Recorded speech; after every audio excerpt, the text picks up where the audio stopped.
Hello, I'm Ricky, and I am teaching the building blocks of the advanced double staff class, anti-spin and isolation. So, what is an anti-spin and what is an isolation? Good question.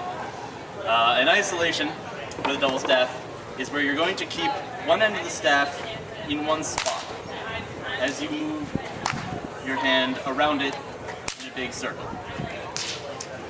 One point of the staff is isolated, and you keep it from moving. Now you can, not so much cheat, but you can help yourself if you stick the staff against your chest and use that as a focal point. Obviously you don't want to do this on fire. Isolations are great, but you want to do them away from your body when it's on fire. Needless to say. So you can do your isolations with two staves. Isolate 2 points, 2 separate points. If you do that, you're going to want to do finger spinning. Now, finger spinning is different from a normal grip. A normal grip, your thumb and your pointer finger sort of clench the midpoint, and you never let go.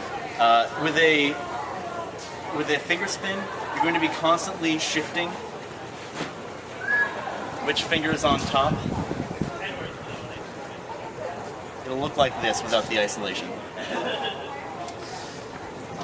So, if you're isolating, again, just moving your hand in that big circle, and I'm constantly shifting my finger grip. You can isolate with a normal grip, but as you can see, it uses a lot more body motion to keep it in one spot.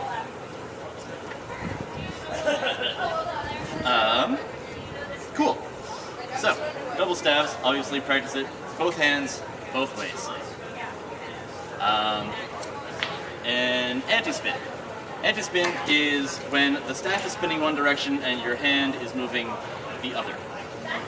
What it actually translates to is that the staff is going to be moving in what looks like a plus sign. One end of the staff is going to be moving entirely in a horizontal plane, whereas the other end of the staff is going to be moving entirely vertically.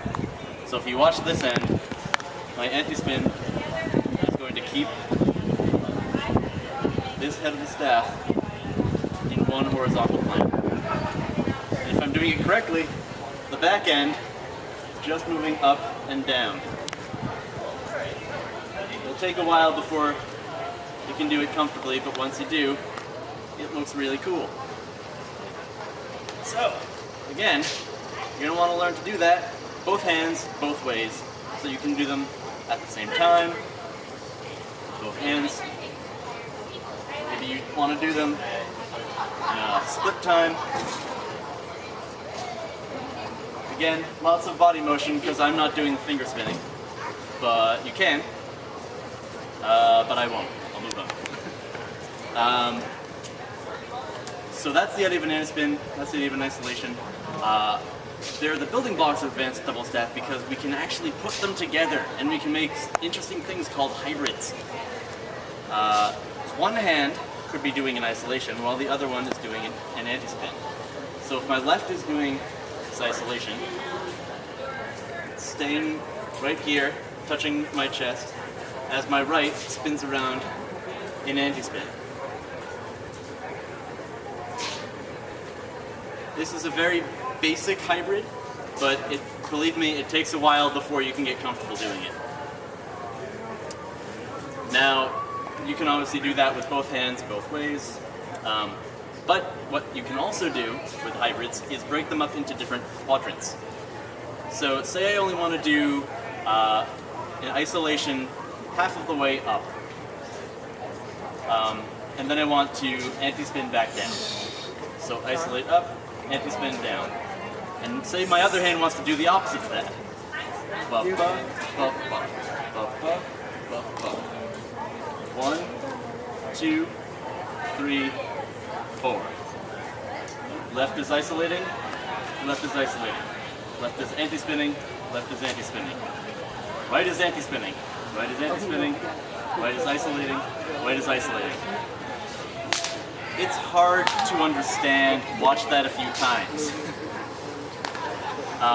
And then you could do, well, you could break it down at quarter time, so you could change every quarter. Let's see if I can do that successfully on the first try. So my left is going to isolate up. And, hold on. You know what, I'm not even going to do that right now. Not prepared. Not mentally warmed up yet. But you can, and that's the important part. So that's pretty much it in terms of anti-spin and isolation. I'm probably going to be talking about a few other neat little tricks you can do during the class. Throws are great to add in to any double staff routine. The easiest one you can do is to just hold one hand out, throw the other staff from the underside of your arm, and catch it above. Toss and catch. Toss and catch. While spinning, it looks like, or something like that. There's some neat staff-on-staff stuff I'll probably talk about. I'm using the future tense because I haven't actually taught this class yet. You're seeing it from the future.